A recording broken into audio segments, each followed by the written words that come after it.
So, since I'm ignorant, I got the luck to discover Descartes. I mean, I knew who Descartes was, but I read him after I read you. And I noticed he gives you the tools to doubt what he's saying. It's like the opposite of dogmatism. I mean, that, ought to be the ideal of teaching anyway. Whether it's children or graduate students, they should be taught to challenge and to question images that come from the Enlightenment about this, that say that teaching should not be like pouring water into a vessel.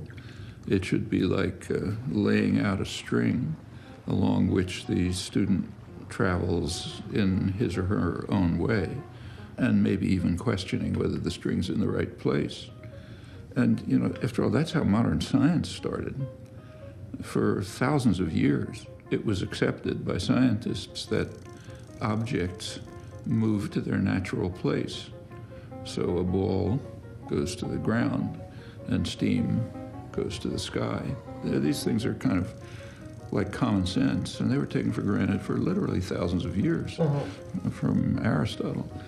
And it wasn't until Galileo and the modern scientific revolution that scientists decided to be puzzled by these obvious things. And as soon as you start to question things, you see nothing like that makes any sense. And every stage of science, or even just learning, serious learning, comes from asking, why do things work like that? Why not some other way? All right, you find that the world is a very puzzling place. And if you're willing to be puzzled, you can learn.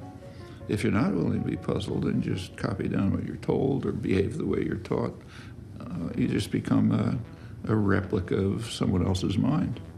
I mean, some of the technical work I'm doing now is initiated by my suddenly realizing that assumptions that have been standard throughout modern history of generative grammar, but in fact throughout the traditional study of language, just have no basis. And when we ask, okay, then why do we assume them?